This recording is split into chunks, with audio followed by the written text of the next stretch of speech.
Now then, graffiti. You see probably on the news last night disturbing images of young hooligans riding along on the back of trains and spray painting things. Now, there's a very fine line between urban art and a talented young artist and someone who's doing something illegal, defacing private property and public property and basically breaking the law. What makes the difference? What constitutes those two aspects of painting and pasting and all the different variations with graffiti there is these days? We're joined now by Kate, Ella and Olivia, who are going to talk to us about the Graffiti versus Urban Art workshop. I'm making up words now as well. Good morning, ladies. Hi, how are you going? Been sitting very quietly over there in the corner. Thanks for being so patient. Now, first of all, the Graffiti versus Urban Art workshop. What was the aim in the first place? Well, basically the Public Transport Authority and Millennium Kids, a children's environmental organisation, partnered together, brought 85 young people together, and we discussed what graffiti is, where it comes from, and more importantly, why people do it. And all the young people were able to have their say without fear of retribution. So what sort of people attended then? Like, was it just a bit of a cross-section, or did you choose the coolest kids? Or We put it out to all the kids, mostly within the southern suburbs, and we had kids from a whole range. There was taggers, kids that actually go and tag. There's kids who go out and do their spray painting in their crew, and there was kids who are really passionate about urban art. Then there was a majority of the kids who'd never been involved in either graffiti or urban art.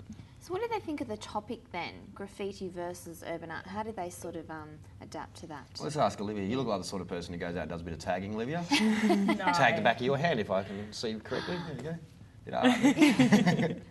So what was your take on the whole subject? Like, so of the topic itself, did you learn anything you weren't aware of? Yeah, I actually learnt quite a bit. I mean, where it came from and what it actually is, because a lot of kids just go out and start tagging, and none of us actually know the background of it. What did you find? What did you learn about the background? What was one of the main things that sort of shocked you or you didn't know before? That it came from ancient times, like. Right. Yeah, and there's obviously a great history of people expressing themselves on a big surface and say, here, I'm here, I exist. But did you get into the psychology behind it and why people feel the need to go and tag things, or was it more just about the negative effects of it, or how did that go? We did talk about that. We talked about that basically, because it's young boys who really want to do it, they don't have, it's not like it was back in the olden days where they had to prove themselves to become a man or to become an adult.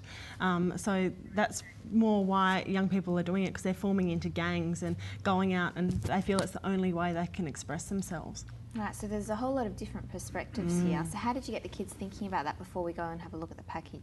Well, basically we let them speak to, or they got to hear from a whole range of people. So they heard from the Public Transport Authority and heard that they spend $2.4 million cleaning up graffiti a year.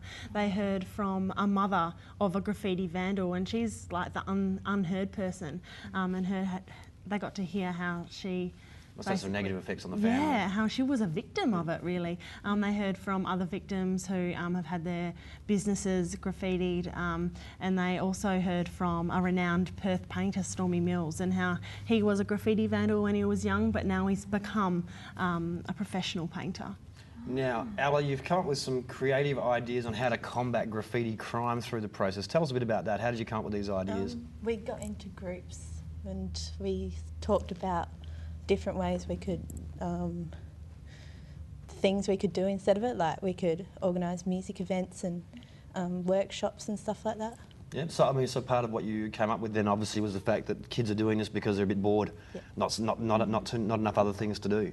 So what sort of ideas did you come up with? So alternative events and things. So that's good, because normally the adults will just turn around and go, chop their hands off, which will stop them when you think about it. But I mean, at the same time, it's probably sending the wrong message. So what other options did you come up with in the brainstorming sessions? For like art workshops and dance things and stuff like that, just things that'll stop them from doing it, getting bored.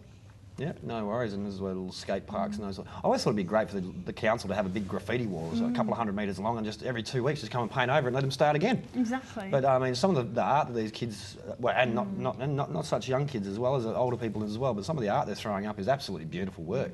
Very talented artists, and it's a shame to see it go to waste. But I think sometimes the the antisocial aspect of it is quite important as far as how the danger the of jumping credibility. on the back of a train and spray Exactly. painting it while it's moving. Now, Olivia, we're about to have a look at a video package that you guys have brought in. What can you tell us a bit about what we're going to be seeing? We're just going to be seeing, I think, just some of the kids and their ideas and what everybody has thought about the process of graffiti versus urban art. Now, I believe Demelza had something to do with this, is that what you're saying? Yes, yes. Demelza Gowdy, formerly of Wake Up WA, so is she on the clip?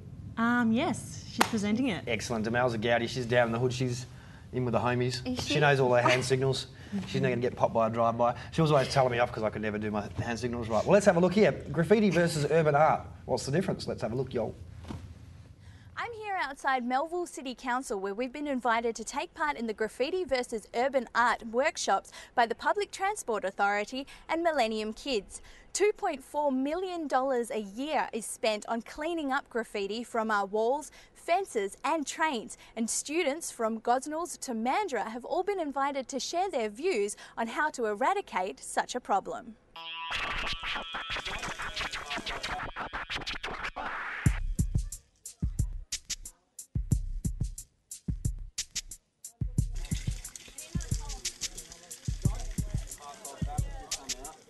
Yeah. We're trying to channel like our artistic skills into more visual kind of art than tagging.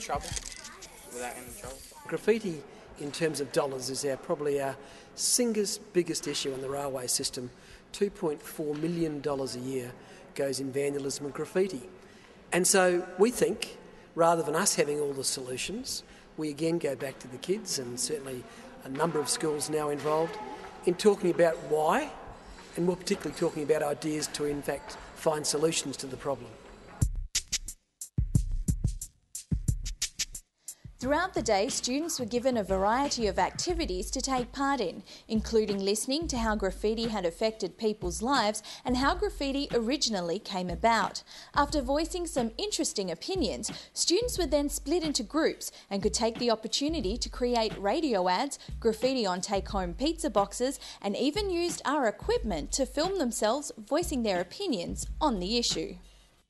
I classify graffiti as something that is destructive and that is no use, and it really is just not art at all, it's scribble. Yeah, pretty much the same.